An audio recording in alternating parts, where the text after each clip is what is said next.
Don't you hate when this happens? You're kicking back, relaxing, pretending to drink from an empty hot beverage cup, and then you carefully put said cup down. Looks like you need a nightstand. Today's going to be a little bit of an experiment. We're going to make some concrete nightstands or faux concrete nightstands. I don't know which one you would call it, but we're going to make one. And we're going to make sure to use a little bit of epoxy too in this project, just for good measures. I'm Joseph with 5 Duck Studio. Let's get into it. You're probably getting tired of seeing me cut down these 4 foot by 8 foot sheets of OSB, as I know I'm sure tired of it. But unfortunately, it's a necessary step as it will make it a lot easier and definitely safer than trying to do this on the table saw. I did something that wasn't smart. Some might say doing a bedroom makeover completely out of OSB, but they would be wrong. I'm talking about trimming the OSB to final size on my table saw prior to doing the panel glue up. So ideally, when laminating 2 boards together, it's best to laminate them first and then to go ahead and cut them to final size, but I didn't do that. But hear me out, I have a good reason for that. I'm not looking to make this perfectly square, as I'm going to be adding concrete later and it's going to make sure it's not square. So unfortunately, all I have left is the thinner OSB. I really wish I would have bought one more thicker sheet of OSB. Me not having a full plan, just a kindling of an idea, came back to bite me here, as I would have preferred to not have to laminate these OSB boards together. But that's what I did. Added a bunch of glue, added a bunch of drywall screws, and tried to keep everything relatively square. For this build, I'm really trying to use any leftover material I have. I desperately need to clear up space in my garage. So I'm just going to go ahead and do a simple butt joint to attach all these boards together because this is OSB, so why not? When pre-drilling the hole, I needed to make sure I lined up the drill bit right in the center, as the OSB would not hold together otherwise. That right there is not supposed to happen, which took me a lot longer to figure out than I would like to admit. The correct process I found was glue, corner clamps, pre-drill, then add a drywall screw, then end up repeating about 20 more times till you had a box. Then I could fire up the router for some sweet roundovers. I have to admit, these boxes are far more sturdy than I thought they would be, which is a nice surprise. The next step in this nightstand journey is into the unknown. We're going to go ahead and use this self-leveling primer to seal the OSB, and then we're going to attempt to use the floor patch that we used earlier in our bedroom to cover it and see how it looks. Will this work? I don't know. Will it look good? I don't know. Will this fail horribly? I hope not. Here's where the experimentation begins. I ended up doing 2 coats of the concrete primer. Its purpose is to seal porous material, which pretty much describes OSB. Next, I went ahead and used some concrete backer board mesh seam tape. That's probably not the technical name, but let's carry on. My thought behind the mesh tape is I'm going to put on thin coats of concrete. So maybe, possibly, the mesh will help give it extra strength so it hopefully doesn't crack in the future. If you decide to try to take on this project or do something similar, may I suggest a tip I learned. Wrap the face of the OSB first, as it did not want to stick. My solution was to add more layers of mesh tape on the inside and the outside to help hold down everything. Now that that's done, let's see how we do with the concrete. For the first coat, I liked a thicker peanut butter texture. I went ahead and applied the concrete by hand at times and used a putty knife at other times. I preferred using the putty knife over my hands, and once everything dried in a few hours, I went ahead and sanded and filed any high spots. I was very happy to discover that the concrete sanded pretty easily, but also that scares me a bit. I went ahead and added a coat of primer to this first coat of concrete just to be safe. For the second coat, I went with a pancake batter thickness. Sometimes you just have to use your hands. I may have been a little too cavalier with this process.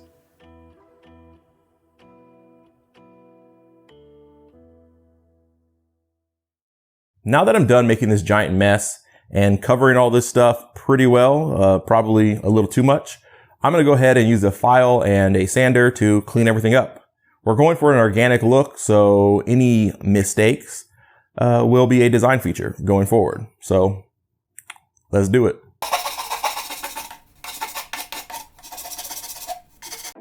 The wife liked a more weathered look than a smooth, fresh concrete look, so I made sure to make this as weathered looking as possible. The next step I've kind of done in the past, but I was still hoping things would turn out differently.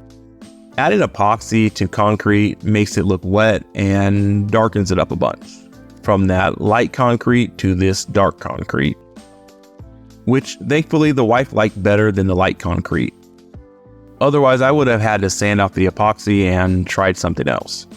I ended up doing 2 coats of epoxy. First to seal it, well duh, I mean to say the concrete is very porous, so I was always going to need to do a second coat, but also a third coat. I'm also hoping that the epoxy will add some additional strength to prevent any future cracking. We made sure to sand between each coat, and for the third coat, we went with a water-based poly in satin, as we didn't want a high gloss look, which epoxy gives. While we wait for the poly to dry, we can go ahead and start making the feet for these nightstands, which is going to be the same style as the bed frame, TV stand, and sofa. But I'm getting ahead of myself on that last one. I'm not going to bore you with the full process of making these feet again, but I'll just say there was a lot of cutting, glue, screws, and then shaping a bunch of blocks to look random. Very repetitive stuff. These nightstands will have a drawer. For the drawer fronts, I just went ahead and found some scrap OSB and cut it down to size. The idea here is to do a modern yet simple design, so there's going to be no drawer hardware. For the actual drawer box, I went ahead and found some scrap 1/2-inch plywood. This is going to be a pretty simple, quick and dirty drawer box, as this thing really won't hold any weight, so I'm just going to make this out of pocket holes, which I truly hate drilling.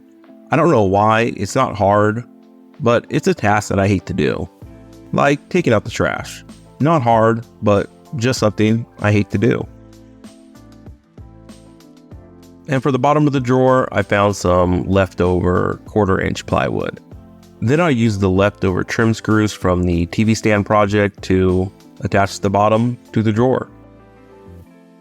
Then I could go ahead and have a little bit of a finishing party, adding finish to the feet, the drawer boxes, and the drawer faces, and give everything a second coat so I could get a smooth finish. Now that we have all the pieces ready, let's go ahead and assemble this thing.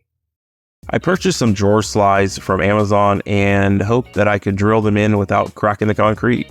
If I do a talking head scene next, then you'll know things didn't go to plan. Okay, no talking head scene, I guess everything went to plan. I never doubted for a second. Once the drawers were installed, I could go ahead and add the drawer face. I made sure to leave a 1-inch gap from the bottom of the drawer to the bottom of the drawer face to act as a handle. To attach the feet, I went with the simplest idea I could think of, gluing them on.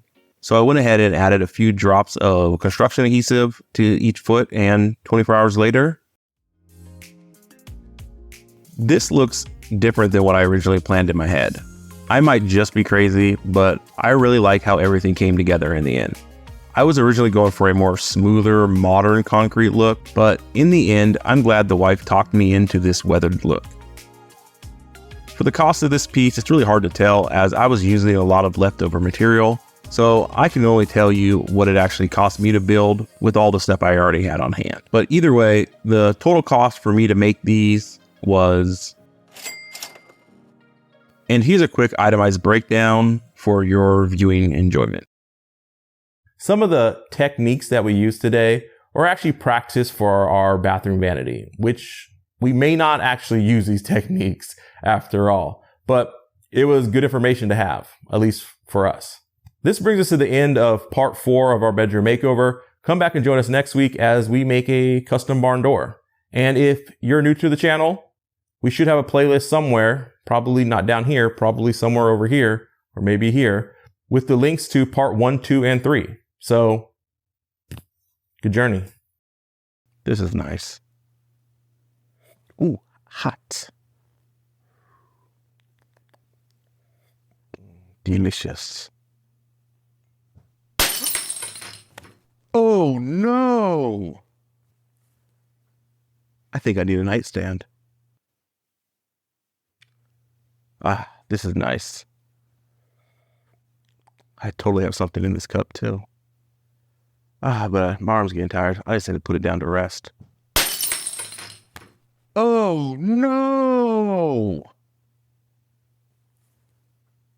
I think I need a nightstand.